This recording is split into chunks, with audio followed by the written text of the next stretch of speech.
ओम नमो भगवते वासुदेवाय। हर हर महादेव। स्वागत है आप सभी का हमारे चैनल पर। आज के इस वीडियो में हम आपको सुनाएंगे आषाढ़ मास के महात्म के दूसरे अध्याय की कथा। अगर आपने पहले अध्याय की कथा नहीं सुनी है तो पहले अध्याय की कथा भी अवश्य सुनिए और आगे की कथाओं को सुनने के लिए चैनल को सब्सक्राइब करके बेल आइकन पर प्रेस कर लीजिए और आज की कथा अच्छी लगे तो एक लाइक करके शेयर भी अवश्य करिए।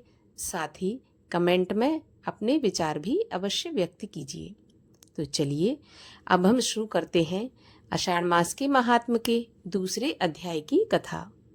ऋषि गणों की बात सुनकर परम पौराणिक अत्यंत प्रसन्न हुए और थोड़ी देर तक भगवान श्री शंकर का ध्यान करने के पश्चात बोले, वत्स, शौनक तथा अन्य ऋषिगण, आप लोग धन्य हैं जो कि आप लोगों ने ऐसा त्रिलोक हितकारी उत्तम प्रश्न किया है। सुनो, मैं आपके सम्मुख भगवान शंकर की वह कथा कहूँगा जिसके श्रवण करने से कली काल में समस्त पाप नष्ट हो जाएंगे। भगवान शंकर का ये चरित्र कली के पापों का नाश करने वाला, परमार्थदायक और वेदांत सार का भी सर्वस्व है। भगवान शंकर के चरणों में प्रेम करने वाला अनेक पापों को नष्ट करके परम पद को प्राप्त होता है। उनका यशगान करके लाखों मनुष्यों को मोक्ष की प्राप्ति हो चुकी है। मस्तक पर भस्म का लेप करके भगवान शंकर का ध्यान करने से अवश्य ही शिवलोक की प्राप्ति होती है। उनको नमस्कार करने वाले व्यक्ति पुत्र, पौत्र इत्यादि को प्राप्त करते हैं और भगवान शंकर के भक्त तमघात, हिंसा, मदिरापान और व्रत तोड़ने इत्यादि के पापों से अवश्य मुक्त हो जाते हैं। अतः प्रत्येक मनुष्य को चाहिए कि संसार का दुख रूप जानकर भगवान श्री शंकर का ध्यान करें। संसार का त्याग करने वाले, वेदों को पढ़ने वाले और माया से रहित मनुष्यों को भगवान शंकर का ध्यान करना चाहिए। संसार के दुखों से छुटकारा पाने के इच्छुक मनुष्यों को त्रिशूलधारी भगवान श्री शंकर का ध्यान करना चाहिए। शौनक इत्यादि ऋषिगण परम पौराणिक श्री सूत जी के ऐसे वचन सुनकर हाथ जोड़कर बैठ गए और फिर ऋषि मंडल की ओर महर्षि शौनक ने प्रश्न किया कि भगवान श्री शिवजी महाराज निर्गुण हैं तो सगुण रूप कैसे हुए, ये आप हमें बताइए। भगवान शंकर ने संसार को क्यों उत्पन्न किया और फिर वह स्वयं कैसे उत्पन्न हुए? क्या प्रलय के समय सिधार करने के लिए? भगवान किस प्रकार अवतार धारण करते हैं और अपने भक्तों के वश होकर उनका किस तरह से कल्याण करते हैं? हे भगवान, गुरु कृपा से आप भूत, वर्तमान और भविष्य सभी के संबंध में जानते हैं। संसार में आपके समान विद्वान और संयम आदि नियमों का पालन करने वाला कोई नहीं है। आपने भगवान से सब कुछ श्रवण किया है और सौभाग्य से हमारी आपसे भेंट भी हो गई है। बिना सौभाग्य के भला आपका दर्शन कहाँ प्राप्त होता है? प्रभु, आप कली के पापों का नाश करने वाली परमार्थदायक भगवान शंकर की परम शक्ति का वर्णन तथा पवित्र कथा सुनाइए। ऋषिगणों के ऐसे वचन सुनकर श्री सूत जी अत्यंत प्रसन्न हुए और बोले, हे ऋषिगण, जो प्रश्न तुमने मुझसे अभी किया है यही प्रश्न देव ऋषि नारद ने अपने पिता श्री ब्रह्मा जी से किया था और ब्रह्मा जी ने देव ऋषि नारद को जो कुछ बताया था वही मैं तुम्हें सुनाता हूँ, सो ध्यान पूर्वक सुनो। हे ब्राह्मण देवताओं, एक समय की बात है कि देव ऋषि नारद तप करने के लिए हिमालय पर्वत पर जा पहुँचे और पतित पावनी गंगा के तट पर एक सुंदर स्थान पर बैठकर मौन होकर बहुत दिनों में पूर्ण होने वाला तप करने लगे।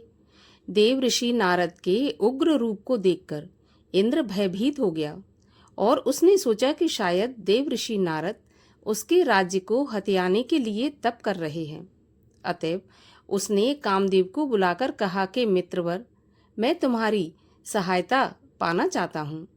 देव ऋषि नारद इस समय हिमाचल पर्वत पर गंगा जी के तट पर उग्र तप कर रहे हैं।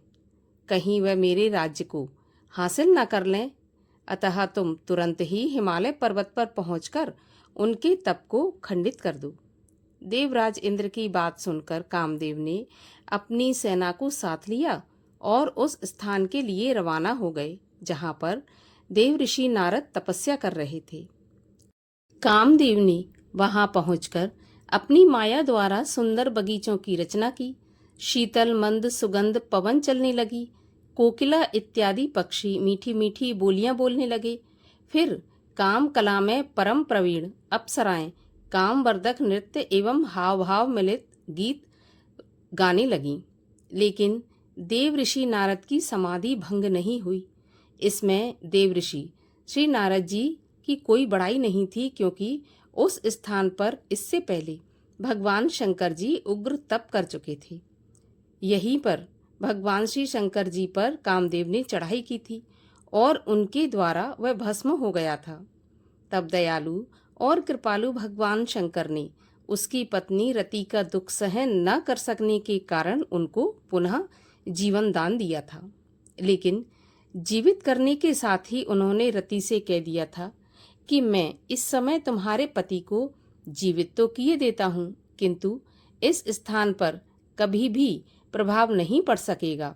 अतएव देव ऋषि नारद भगवान शंकर की कृपा से बच गए और कामदेव हर तरह की चेष्टा करने पर भी उनका तप खंडित नहीं कर सका। कामदेव असफल होकर इंद्र के दरबार में वापस पहुंचा और जो भी कुछ बीती इंद्र को कह सुनाई। इंद्र भगवान शंकर की यह लीला न समझ सका। उसने नारद जी की तपस्या के लिए उनकी प्रशंसा की। तपस्या समाप्त होने पर नारद जी को कामदेव पर विजय पाने के कारण अभिमान हो गया और वह भगवान शंकर की सेवा में उपस्थित होकर अपनी तपस्या की कथा को तथा कामदेव पर अपनी विजय पाने के समाचार को बड़े अभिमान के साथ श्री शंकर जी को सुनाने लगे। भगवान शंकर ने सारा समाचार सुनकर देव ऋषि नारद से मुस्कुराते हुए कहा, हे ऋषिराज, आप धन्य हैं, किंतु मेरी एक बात ना भूलिए।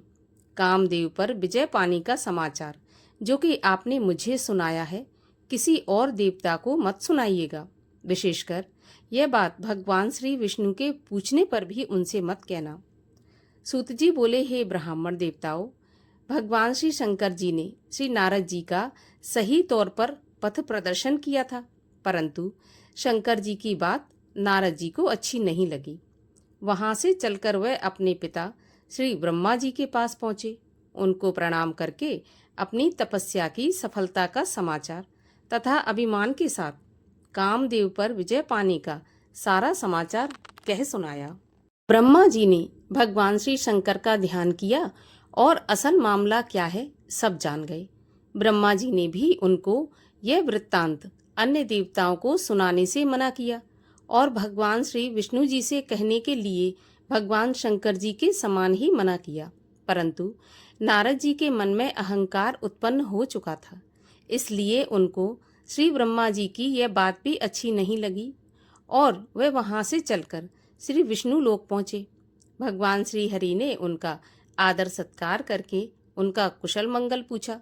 इस पर नारद जी ने श्री विष्णु जी के सामने अपनी तपस्या में सफलता पाने और कामदेव पर विजय पाने का समाचार बड़े अभिमान के साथ सुनाया।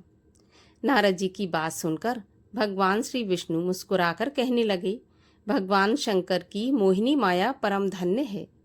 आप तो ब्रह्मचारी हैं, भला कामदेव आपका क्या बिगाड़ सकता है। भगवान श्री विष्णु जी की बात सुनकर नारद जी बोले, प्रभु, यह सब आपकी कृपा का ही फल है।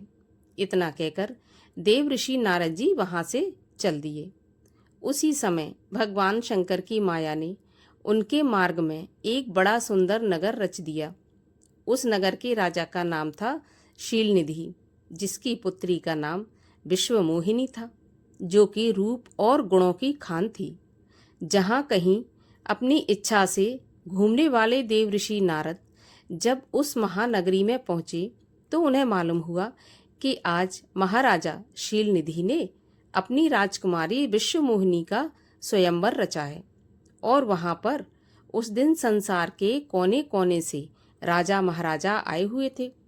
उस नगर में पहुंचकर जब देव ऋषि नारद ने स्वयंवर का समाचार सुना तो वह भी राजा के महल में जा पहुंचे।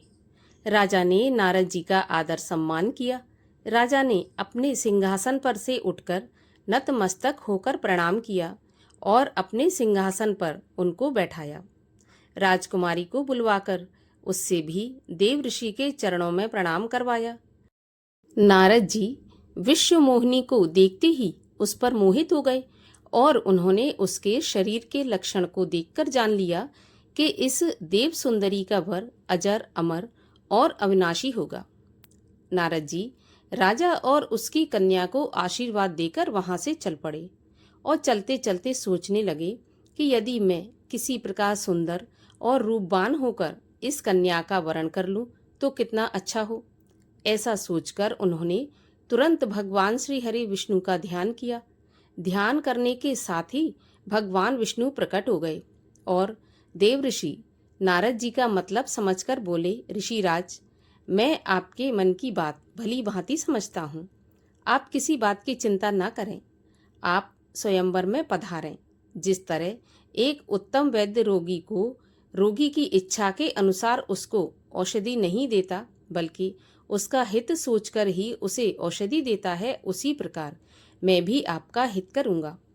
इतना कहकर भगवान श्री हरि विष्णु अंतर्ध्यान हो गए। नारद जी भगवान विष्णु की बात का मतलब नहीं समझ सके। भगवत इच्छा से नारद जी का समस्त शरीर तो भगवान विष्णु जैसा बन गया, लेकिन चेहरा बंदर जैसा बन गया। लेकिन देव ऋषि इस भेद को नहीं जान सके और स्वयंवर भूमि में आकर राजाओं तथा महाराजाओं के बीच में आकर बैठ गए। उनको यह पूरा विश्वास था कि विश्वमोहिनी उनके गले में ही जयमाला डालेगी। अब भगवान की लीला देखिए। भगवान ने नारद जी का जो वानर का रूप प्रदान किया था वह केवल राजकुमारी ही देख सकती थी। बाकी सब लोगों को उनका वास्तविक रूप ही दिखाई देता था। जिस समय राजकुमारी ने पांडाल में प्रवेश किया तो नारद जी अपनी जगह से बार बार उठकर उसकी ओर देखने लगे। ब्राह्मण का वेश बनाए हुए 2 शिवदूत भी वहां पर विराजमान थे। वह जोर जोर से हंसकर उनका मजाक उड़ा रहे थे, मगर नारद जी तो उस समय काम वासना में अंधे हो रहे थे, इसलिए वह उनकी हंसी भी नहीं समझ सके। वह कहने लगे, वाह, क्या कहना है, भगवान ने आपको कितना अच्छा स्वरूप प्रदान किया। इसके अतिरिक्त यह कन्या किसी अन्य को पसंद कर ही नहीं सकती। उसी समय राजकुमारी विश्वमोहिनी भी वहां पर आ पहुंची और नारद जी का रूप देखकर घृणा से दृष्टि फेरकर किसी अन्य वर को ढूंढने लगी। नारद जी अत्यंत व्याकुल हुए और उचक उचक कर उसकी ओर देखने लगे। उसी क्षण भगवान विष्णु वहां पर आ गए और राजकन्या ने आगे बढ़कर उनके गले में जयमाला डाल दी। यह देखकर नारद जी बहुत दुखी हुए। तब भगवान शंकर के दूत हंसते हुए बोले कि नारद, जरा दर्पण में जाकर अपना मुख तो देखो। इसके आगे की कथा सुनेंगे 3 अध्याय में। तो आगे की कथा सुनने के लिए चैनल को सब्सक्राइब अवश्य कर लीजिए। साथ ही आज की कथा कैसी लगी कमेंट में ज़रूर बताइए।